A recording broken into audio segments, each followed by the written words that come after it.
What's up, guys? Welcome back to the YouTube channel. I just got back over here to the shop, B&K Performance. We're working on this thing again.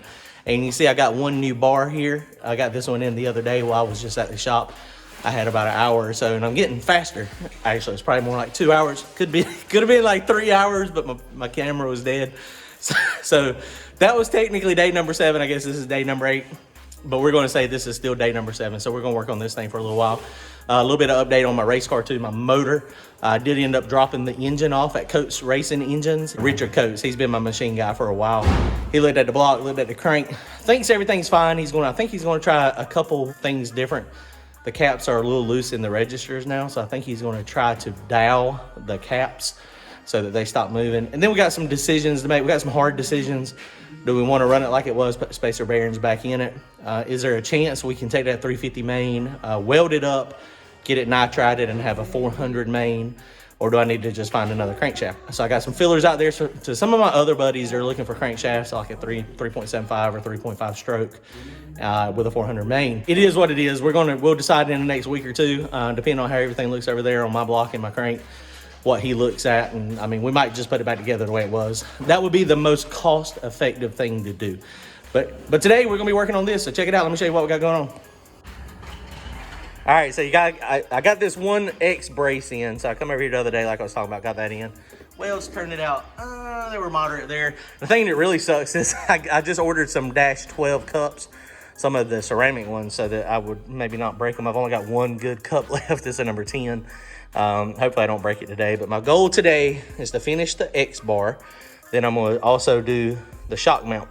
And I think I'm going to also come off of this main hoop over here and then go, I don't know if I'm gonna do that or not. A lot of the pro mods do have that bar that goes from the main hoop over here to tie it in over here. But one of the things I'm gonna do that I had not thought about, and I've seen it done on some of the pro mods, and it might be a little overkill for what we're doing, but you know, this is the time to do it if we're going to. My buddy Stephen Darty sent me a message, and he's had real good luck taking a bar, once we get the crossbar in here, going from the cross member here and then up over to this area, and it helps triangulate it as well.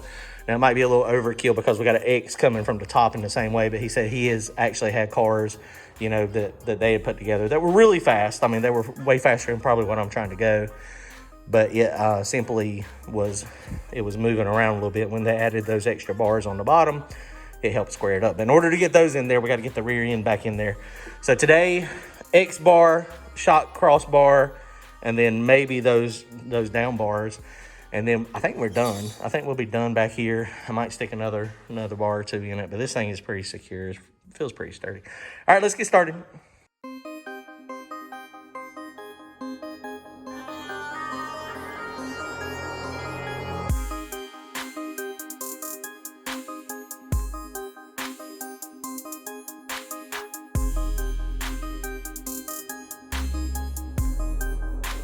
This has been a pain in the butt. So I have successfully got a partial bar in. I don't even know if I would consider that a full bar. I guess it is fully welded. Weld and fitment, moderate, not great at all, but it fit up and it's in there. So now I'm gonna go ahead and work on this X brace over here, and then we're gonna slide and get the rear end in it so we can figure out where we need to put this crossbar. And then once we get the crossbar in there, then we'll see where I can put the other bars down to the side.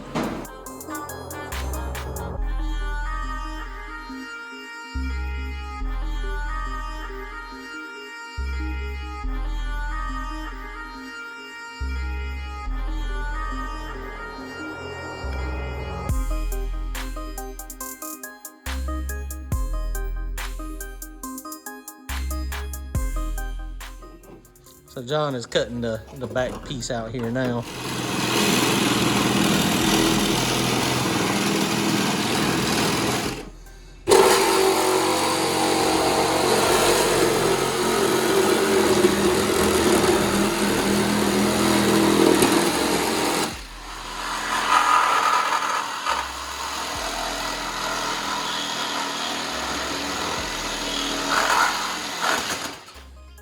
You're cutting up the car good.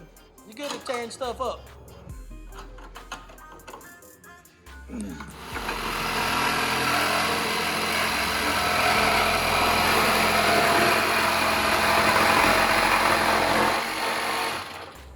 That's coming along good. good. He got this out over here knocked out pretty easily.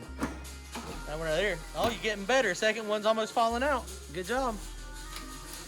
And we're gonna have to go up there and cut out back up there. I had welded that plate a little bit too far backwards. So we're good. Yeah, looks great. All right, guys, looking better. John got these cut out, done a great job. This is nice and clean.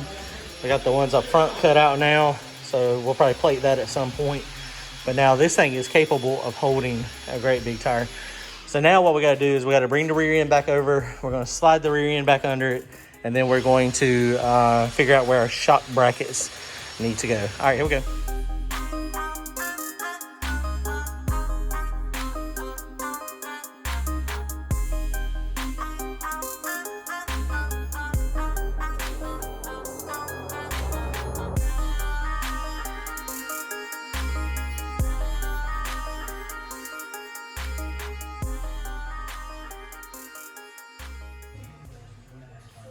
All right, guys, we're getting close.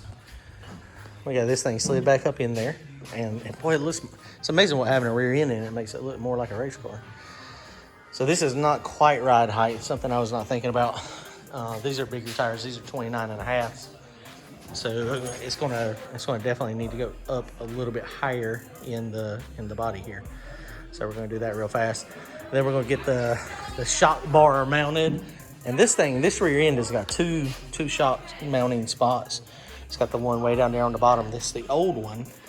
And then it's got the one, actually that's the new one way down there. The old one is right here on the top. I'm gonna try to use this one on the top. I think we can move those down all the way.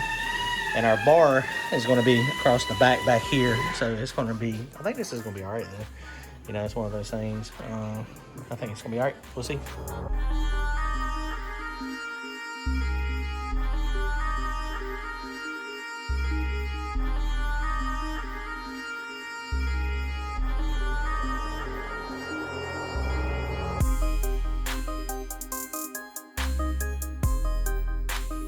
This thing is in there. We just mocked up. We got some shocks off of my buddy's car, Brian, so we're going to use those for a few minutes. We got our shock mount mocked up here. I've got it tack welded into place. It's MIG welded, but I'm fixing to TIG it real fast. See if this holds out pretty good. And this one, actually, the notches are pretty good. I'm going to clean all this up before I stick it on there. And this is mild steel. That's mild steel that we're going to be welding it to. But I am going to TIG weld it all too. I'm trying to get better at TIG welding. Fit up seems to be key. All right, check it out.